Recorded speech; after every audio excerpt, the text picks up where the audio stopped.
That VS-3500 that had the cracked guide base is now my unit. The fellow that owns it doesn't want to spend the money to try and source the part and get it fixed. So he told me to hang on to it as a parts machine. So that's what I'm going to do. I'm going to use it as a parts machine. Well, we're going to take another look at it. I got another Panasonic machine here that I might be able to use some parts off this one to fix. I don't know. Let's get into it and see what I can come up with. This is my SV-3500 DAT deck that I worked on a number of years ago. It has developed another problem. I think the heads are worn out on this one. A masterful saxman there, Sam Riney from the At Last CD with Shape, Mind, Spirit, and before that, masterful guitarist Chet Atkins on a track that was called Quiet Eyes from the Stay Tuned CD at FM 98 KIFM San Diego. It's a minute after 1 o'clock and you're with Gene Harrison. This is Late Night Lights Out. Quite a few virtuosos. The cleaning indicator keeps coming on the display. Awesome. I really like this one because it's got a really nice looking vacuum fluorescent display. Huge. That's what's cool about this one, is it just looks nice.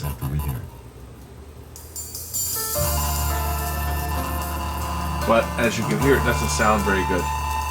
I'm thinking the heads might be worn out on this. I don't know whether the head drum is the same as that other one uses. I'm wondering if this one's got an upper drum that's replaceable, like the 3700 has. It doesn't. Well, it looks like it's replaceable, but it doesn't look to be the same type of head drum on this one, unfortunately. I was hoping that it might be a drop-in replacement. And looking inside here, looking to see if the guides are the same. They look different too. So I guess it's totally different, this machine, than the other one. But I was hoping that the head drum might be similar and it could be swapped over. Also, these ones have really strange counters. Look at the way that the counter, let me just cue this back a bit. Look at the way that the absolute counter counts. It's ridiculous. Watch the seconds display here. Like, this is reading supposedly reading the data right off the tape from the time code. The counter will go up to like 70 seconds.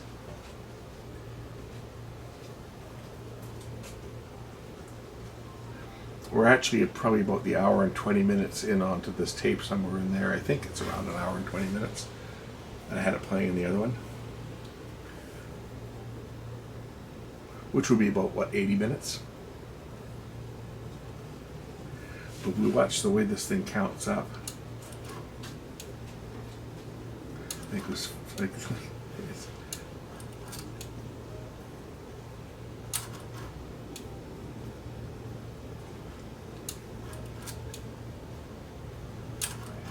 "77 minutes and 79 seconds." Then it's going to go to 78 minutes and 20 seconds.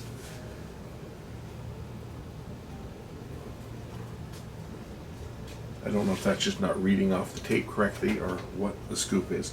But when we get to 80 minutes, watch what happens. If I fast forward it a bit here, it'll do these oddball counts.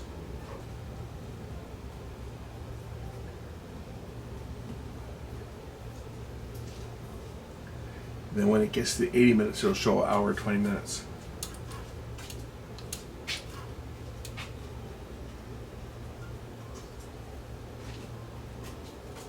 And it went back to 20 again.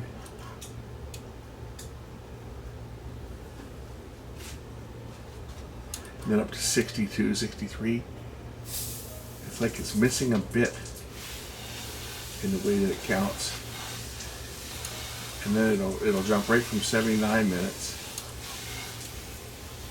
It'll go to hour 20 and 22 seconds.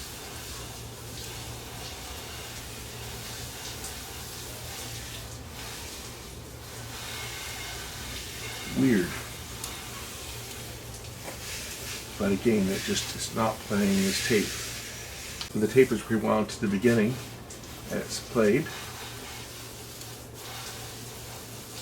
It starts out at the 20-minute mark.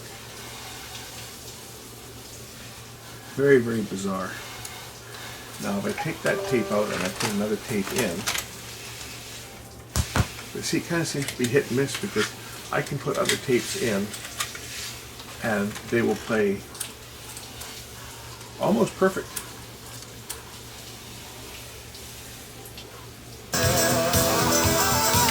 Other than the counter is out of whack.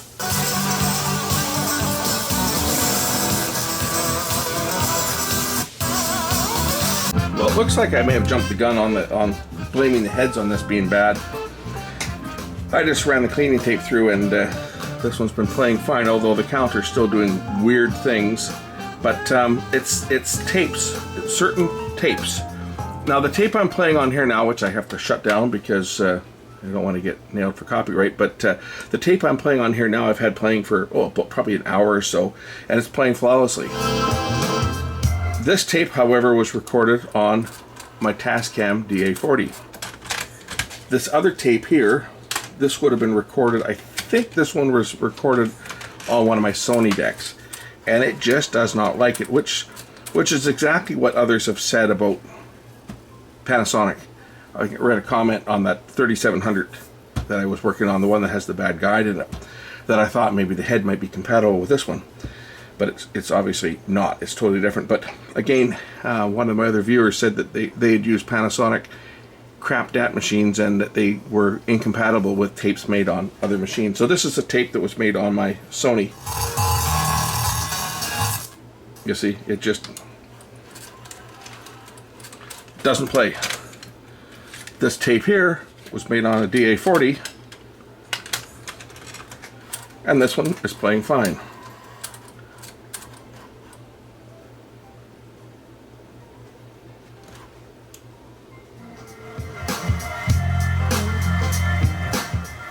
So I guess the heads are fine on this one, although I was getting the clean head message come up, and I figured maybe the head was getting a bit bad because this one's had a lot of hours on it. When I tried to play this tape, of course, it played like crap, but when I played this other tape, my Music Bakery tape, it played this one fine as well. So I guess this one's fine. It was just the heads were dirty. I was just checking this machine out because I think I'm going to unload some of these machines, so I figured this might be a candidate to sell. And looks to be working fine. I think, again, it's got such a nice display on it. Isn't that a beautiful display? But I really don't need it, primarily because it does not support the LP speed. It only supports SP at 44 or 48, 44.1 or 48 kilohertz sampling rate. So because it doesn't support 32 kilohertz speed, and many of the tapes that I made over the years, I recorded them in 32 kilohertz because I wanted the recording time, and a lot of them were just logs of FM stations. So FM radio doesn't extend beyond 16 kilohertz anyway, so there was no advantage when I'm logging FM. There was no advantage at all in using the faster speed because the LP speed with its 12-bit and 32 kilohertz recording mode was flat right out to 16, I think it's 16 or 15 kilohertz, which is perfect for FM. You don't need to go to 20 or 22 kilohertz depending on whether you're on 44.1 or 48. You don't need to go to that extreme for recording FM. So as I say, I've got probably close to 100 tapes that were all recorded in the 4-hour speed off FM, because that's what I used to record. That's what I used to use DAT for a lot of times. There was a radio station that used to be in Seattle. It was I'm trying to remember the name of the call sign. Anyway, they used to run full albums at night, at midnight every night. They called it their midnight disc, and they would run one full CD every night at midnight, beginning to end, without any interruption. So it was perfect for those of us that were recording. Actually, they had one interruption. They played for 45 minutes or close to 45 minutes, and then they stopped and ran a couple commercials, and then they came back and finished up the recording. That was to give the guys that were recording onto cassette time to turn the tape over and rewind it and get it queued up for the next side. So I used to record these, and I've got, as I say, probably 100 tapes that are all recorded in the LP speed, which of course won't play on this. So this machine's kind of useless to me. I just wanted to make sure it's still working, and then I'm going to turn around and sell this one. And I know I won't get a lot for it, but since the price of DAT machines is continuing to increase because they're not making them anymore, you never know. Anyway, as I say, it's working. So I thought I was going to have to try changing the head, but in the previous video we took this one apart because it's eating tapes on rewind or on search, and I discovered that one of the guides is bad. After doing all kinds of other work, I discovered that one of the guides is broken. And then on the video we found why. It's got a crack in it. I didn't see that initially because it's on the back side, but the camera picked it up. So the guy that owns this has abandoned it. It's not worth fixing for him because of the shipping costs and everything to ship it back, and trying to find a guide. I'm going to try to repair it myself and just see whether I can make it work. But something like this, I wouldn't guarantee. Like if I was doing a job for someone, I wouldn't guarantee that something like this is going to last, because you don't know. It could last for a while, it could last for a long time, but anyway, I don't know if I'm going to have any success, but I'm certainly going to entertain the idea of maybe making this work. Since I know what the problem is, I know where I have to go to get to it. That's half the battle. Half the battle is diagnosing the fault. Alright, let me just get the chassis out of the way here. The fault on this is on the lower chassis because it's got a broken guide. So we'll pull the cassette loader out of the way. So the problem on this is this guide here. This is the one that's sticking, and this is the one that's broken. We saw it on the last video, but I'll just get a close up here so you guys can see right away where the problem is. There's a crack in this guide right at the back here, which is hard to see without looking at it on the camera, but there is a crack on here, and what that's caused the guide to slip out of position and cause it to jam. And this is what results. The guide is so loose that it'll actually just pull right out.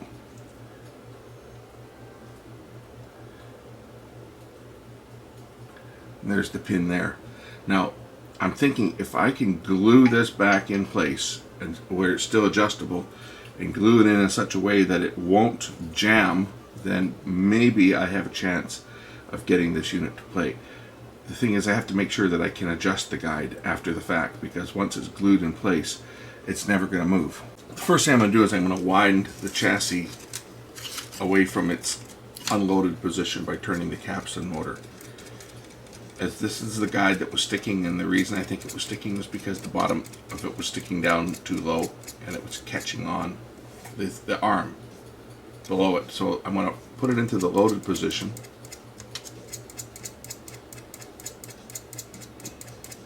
Or close to the loaded position.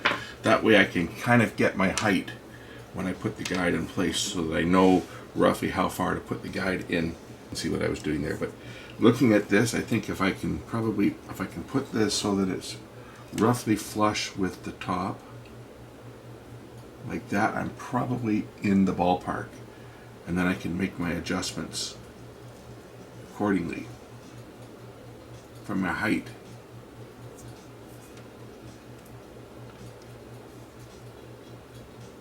The key is, if this is too high, of course the tape is going to ride off when you go into reverse search. It almost still looks like it's too high even when it's taken all the way down. Just looking at where the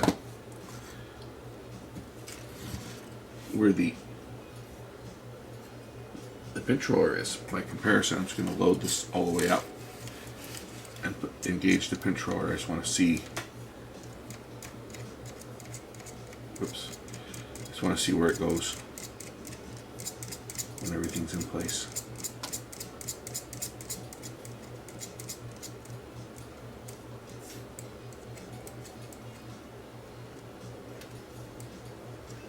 That's it, and then that goes up like that. See, that guide's too high. Way too high. Look at the angle. No wonder it's jumping off the guide. This has got to be way down here, but even all the way down, it's too high. What the heck?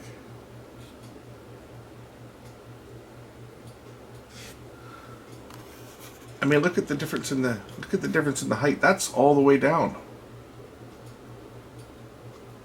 It's still way too high. No wonder it's jumping off the end, but unless somebody was messing with this guide and this guide is screwed up, let's just turn this down as far as it'll go. Turn the guide down and see if it'll go actually lower than that. I'm going to try this. I found that if I push this all the way down to the bottom without, well, have it partially loaded so that it can't go down below, what happens is when it's unloaded, this bottom plate here is actually slides out from underneath the guide, and then it can drop down lower and then jam up against this arm. That's where it was jamming, was against this. You can see the plate that has to travel underneath it as the guide goes into position. You see the loading arm goes under the guide. So as long as this is not protruding down below that guide or below that plate, we're okay. I'm trying to think if I can actually remove the guide itself, and it looks like I should be able to remove this guide by taking out this plastic bracket, if it'll come out. If I can remove the guide and actually cement it in place off the chassis, I might have more success. I just don't know whether this guide will lift up or whether I have to take other things out. I probably have to take this other bracket out as well with the end sensor on it. I'm still getting styrofoam bits falling off this thing. Okay, now will this lift out? There's a spring on here as well. Will this piece lift out? It will. Excellent. So we'll just pull that piece out of the way for now. And then I can lift out the broken guide.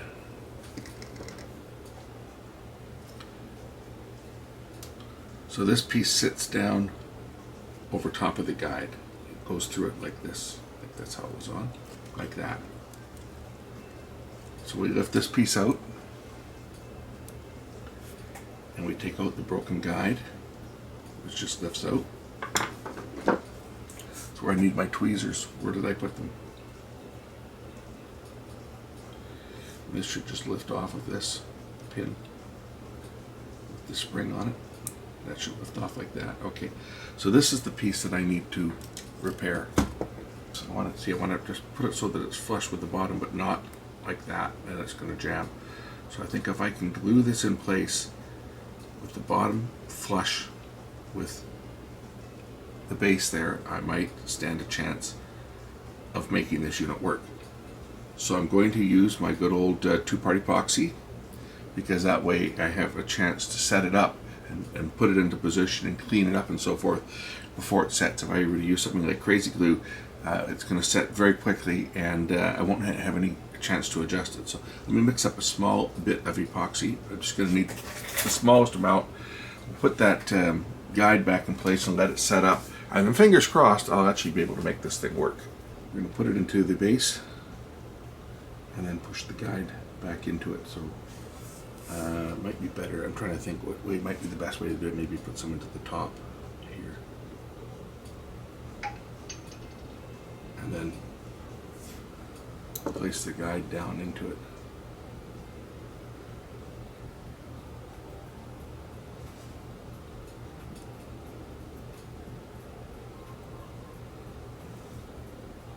Bring it down about flush with the bottom here, so there's not too much protruding, if any.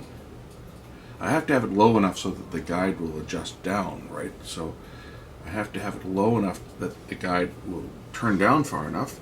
Otherwise, we're going to end up with it eating tape again. And I have to have it, of course, high enough so that it will clear the mechanism below it. Otherwise, it's just going to jam up again. So.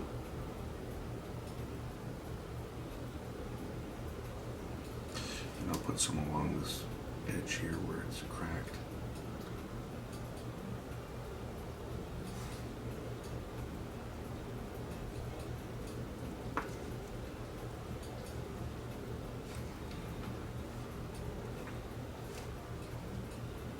What I don't want is I don't want any on the threads, because I do need to be able to adjust this so that it won't eat the tape. This is not a guide that's so it's critical for alignment, but it is obviously it needs to be adjustable.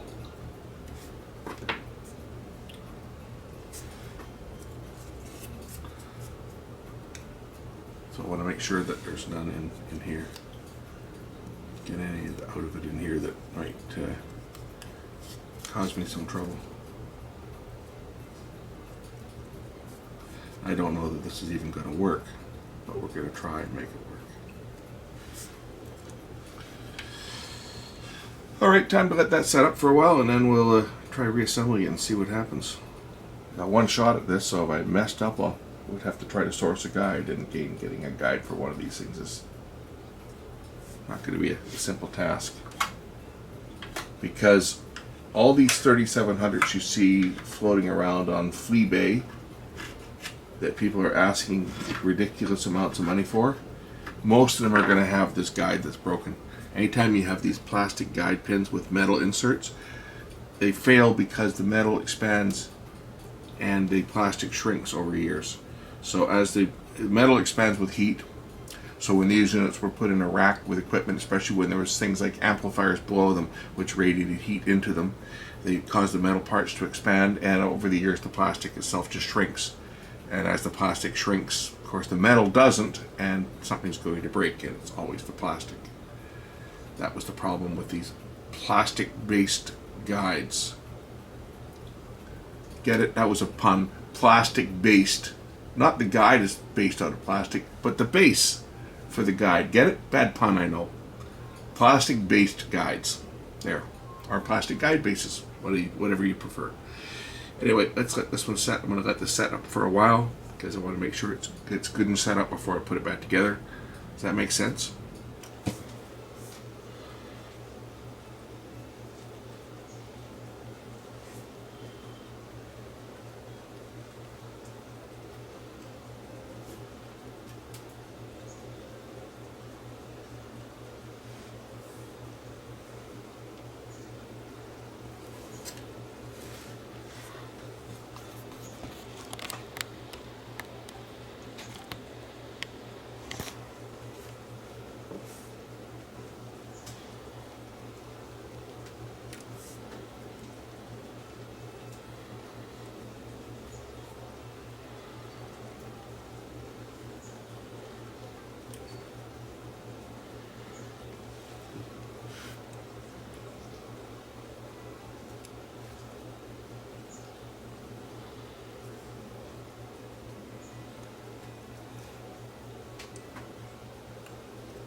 Same problem.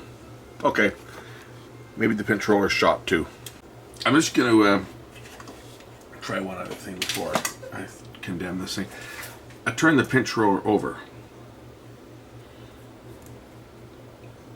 Unscrew it. Take it off.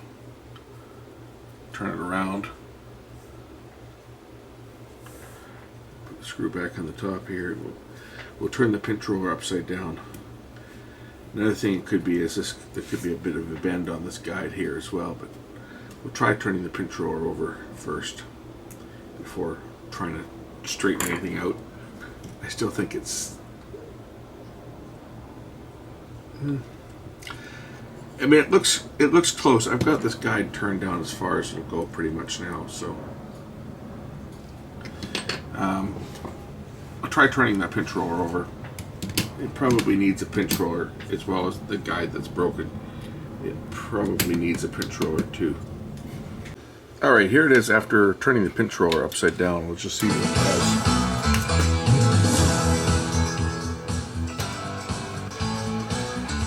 So the problem always happened on reverse search. Oh, there, did it again.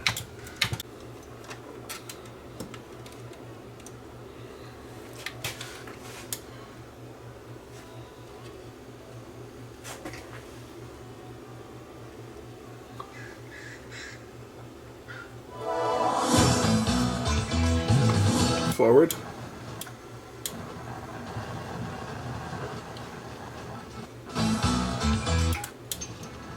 Reverse. Oh, still riding up a bit. Okay, I just tried tweaking that guide just a little more, see whether it's still going to, the tape still rides up on the guide in reverse.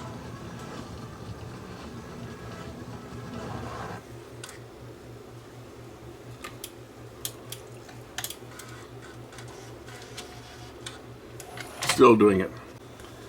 So I've taken another closer look at this unit, and I'm back to my original diagnosis on it. In addition to that guide that we found was broken, well, I've reseated that guide, but the tape is still walking its way up the pinch roller when it is in reverse search.